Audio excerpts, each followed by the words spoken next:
Oke, baik. Bismillahirrahmanirrahim. Assalamualaikum warahmatullahi wabarakatuh. Eh, Hari ini kita akan membahas tentang hukum internasional, tentang pengakuan sebuah negara. Kedaulatan sebuah negara ini butuh pengakuan dari negara lain.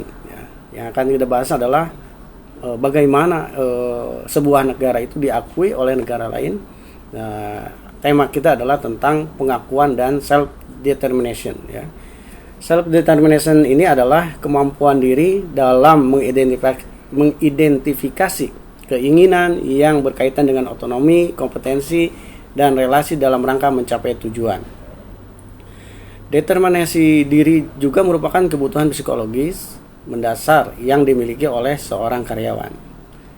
Baik, tentang pengakuan itu sendiri, pengakuan adalah definisinya metode untuk menerima situasi-situasi faktual yang kemudian diikuti oleh konsekuensi hukumnya. Kemudian dari implikasinya dari politik adalah sebuah pengakuan ini dapat dinyatakan secara diam-diam atau terang-terangan. Jadi kedaulatan sebuah negara itu bisa dinyatakan dengan diam-diam atau terang-terangan. Nah, tidak hanya kriteria hukum, penerapannya pun ini implikasinya ada pertimbangan politik yang sangat menentukan tentang eksistensi sebuah negara itu sendiri. Nah, apa saja tentang implikasi politik itu? Nah, kaitannya adalah terhadap ideologinya apa, kekuatannya apa, keamanan di sebuah negara itu bagaimana, kemudian nanti akan berpengaruh terhadap ekonomi dan lain-lain. Nah, kemudian kita juga harus mengenal tentang teori dari sebuah pengakuan ini. Dalam pengakuan sebuah negara itu ada yang dinamakan dengan teori konstitutif, yaitu sebuah teori tindakan pengakuan dari negara-negara lain yang memiliki pengaruh atas terciptanya atau dimulainya eksistensi sebuah negara baru. Nah, ini disampaikan oleh Lassa Oppenheim. Kemudian ada lagi tentang teori deklaratori. Kalau tadi tentang teori pengakuan atau teori konstitutif yang disampaikan oleh Lassa Oppenheim, yang berikutnya adalah teori deklaratori. Nah, secara teori konstitutif dalam deklaratori bahwa pengakuan dari negara lain itu hanya bersifat mempertegas saja, atau menguatkan keadaan yang menunjukkan sebuah eksistensi negara yang mendapat pengakuan, yaitu ada bentuk deklarasi dari negara-negara lain. Nah, kemudian dari doktrin Lauterpacht tentang pengakuan ini, dia menyampaikan setiap negara berkewajiban untuk mengakui sebuah negara ketika negara tersebut telah memenuhi kriteria hukum sebagai negara. Ini pengakuan yang menurut Lauterpacht itu adalah negara lain berkewajiban untuk mengakui sebuah negara ketika sudah terpenuhi kriteria hukum sebagai negara. Nah, kemudian pengakuan ini dilihat dari de facto dan de jure. De facto artinya diberikan kepada negara yang berdasarkan fakta atau kenyataan bahwa pemerintah dari negara yang diakui itu lahir atau eksis. Jadi faktanya ada, negara itu ada eksistensinya dan bentuk negara berdaulatnya ada. Itu dari segi de facto. Kemudian peran lembaga pengakuan terutama tampak pada dua keadaan. Nah, anggota masyarakat internasional dihadapkan dalam dua pilihan kalau ada muncul negara baru yang ingin mendapatkan pengakuan. Apakah anggota masyarakat internasional itu menyetujui atau menolak? Nah, disinilah dibutuhkan peran lembaga pengakuan terutama tampak pada dua keadaan. Yang pertama, hukum internasional tidak memiliki pengaturan mengenai prosedur untuk suatu negara baru.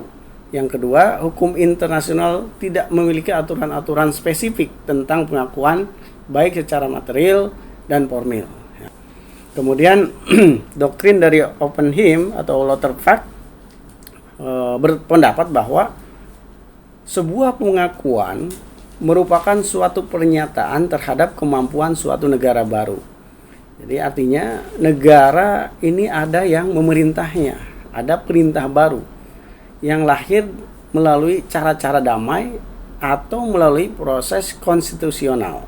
Nah, kemudian yang jadi pertanyaan adalah apakah pemberian pengakuan tersebut merupakan tindakan hukum atau alasan-alasan politis. Nah, ini dikemukakan oleh Pierre Lee, ya. Pemberian pengakuan merupakan tindakan politik, ya, daripada tindakan hukum. Ya. Kemudian, meskipun lembaga pengakuan bersifat politis, namun dengan diakuinya suatu negara atau pemerintahan baru, konsekuensi yang ditimbulkan dapat berupa konsekuensi politis dan yuridis, ya. Kemudian kalau dilihat dari konsekuensi yuridis, pertama, pengakuan merupakan pembuktian atas keadaan yang sebenarnya dari lahirnya suatu negara atau perintah baru atau pemerintahan baru, ya. Yang kedua, pengakuan mengakibatkan akibat-akibat hukum tertentu dalam mengembalikan tingkat hubungan diplomatik antara negara yang mengakui dan yang diakui. Nah, yang ketiga, pengakuan memperkukuh status hukum negara yang diakui di hadapan pengadilan negara yang mengakui. Ini disampaikan oleh D.W. Gregg, ya, International Law, Butterworth, London, ya. Kemudian alasan politis, suatu negara dapat menolak memberikan pengakuan dengan berbagai alasan. Nah, disinilah tidak semua negara itu sepakat atau mengakui keberadaan negara tersebut. Pengakuan wajib atau sukarela, ya.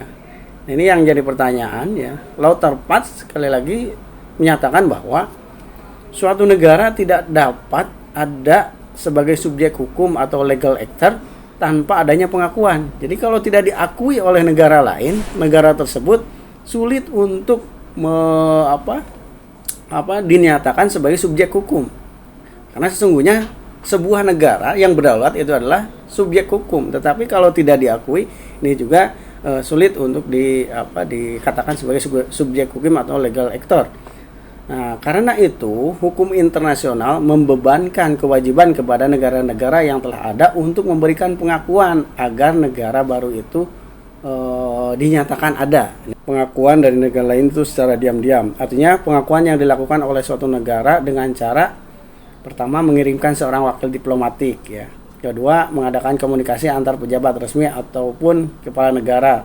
Yang ketiga, membuat persetujuan dengan negara tersebut. Artinya dia mengakui keberadaan negara itu dengan mengirimkan wakil-wakilnya dan membuat komunikasi atau hubungan kenegaraan.